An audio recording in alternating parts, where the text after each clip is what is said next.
apartment with Bill, my husband Bill. Oh. Years ago, you had long hair. I sure did, yeah. I didn't recognize you. Yeah, it's hard to recognize me now. Very long People time. walk right by me now. You guys, I love it. you guys, I was hanging out backstage getting ready to go home because I live here in New York, and all of a sudden I realized, like, whoops, I forgot about tour talk. Shit. So I grabbed my phone, and here I am. I have a special emergency intervention guest who is a good friend of the band, and he is, well, we'll get into it when we meet him. But thank you for being here. We're going to spend 3 minutes with my dear friend, Stephen Barrymore Blush. Hey, Steve. How's it going? I'm great. How are you? It's a pleasure to be here. Thanks so much. It's a pleasure to have you here. That's Steve. Let me give you a little background. Steve, in 1985, the very first tour that FaithNoMore ever did, we put out We Care a Lot, and the very first tour we did, we traveled around, when Chuck was the singer, and we were promoting the record We Care a Lot. 1985 that Correct. was? I always It thought was it the was 1985 album. Yeah, 1985 album. We had a 1966 Dodge truck and a trailer.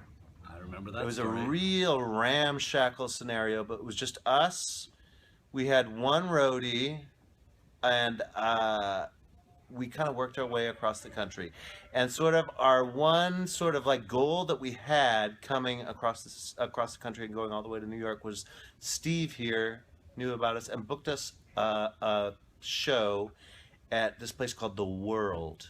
Talk about The World a little bit. What was that like? Wow. Okay, so I booked actually a bunch of shows of yours, which actually, should we go into the whole story?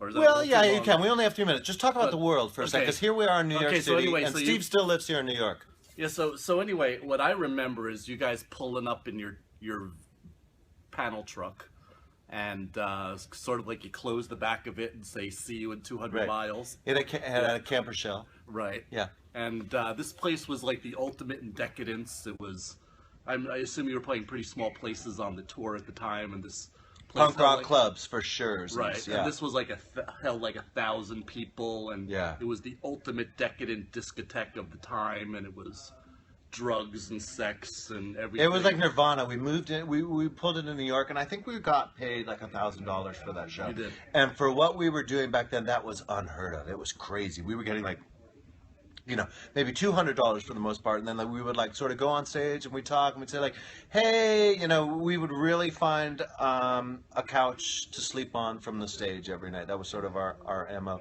So when we got to New York, we knew we had this show that Steve booked. What other shows did you book on that tour? The 930 Club show, was that? Yeah, and everything City Gardens. Oh, right, City Gardens. That was a good that one, was your too. first show, the first time I ever met you guys. Was that with Ministry? That was Yes, that one? that was with Oh, Ministry. wow, that was so fun. Tell that story really quick, because this is a really fun story. Well, Ministry, it was like the beginning of this new technology, and they had something called a Fairlight computer. A Fairlight. Right, and these things were worth like, what, about $50,000 in cash back then, and... They were like, yeah, it was top-notch, like really like high, expensive, like keyboard. And here was the opening band, FaithNoMore, who was just basically like allowed like 2 feet of stage room so they wouldn't touch. Yeah. God forbid they touch, any gear of Ministries. And Yeah. I think you guys kind of wrecked them that Yeah. night. And that But was my let's first- just clear this up. This was when Ministry was disco. That's correct. This is not the Ministry that you know. There was nothing dark about Ministry back then. This is the Ministry that I really love. When Ministry was pop and, pretty gay. Yeah. Like, for the most part, they Very were, like, gay. very dancey and very gay. But so, yeah, we got on stage with their expensive gear, which they refused to move. They refused to clear it off, even though we were, like, opening up. And I remember, like, Chuck was kind of fucking around with that Fairlight, the keyboard that Steve's talking about. I remember I reached over and pretended like I was playing at some point. And then Chuck did something with a beer.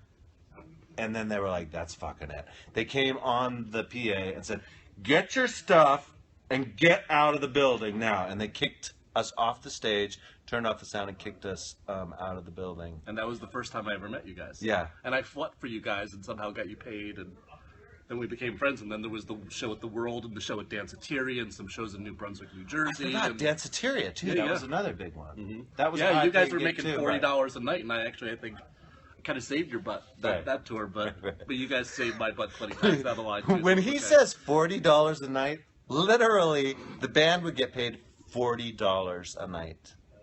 That's cool. It's true. Anyway, Steve, thanks so much for talking to us. And considering now here we are at Madison Square Garden. And here we are. How crazy is that? Yep. Thanks, you guys, for liking us, because here we are at Madison Square Garden. Thanks so much. That's the end of Tour Talk for tonight. Tomorrow is dark. We have a night off. The night after tomorrow, I believe, is Toronto. So same time after that show.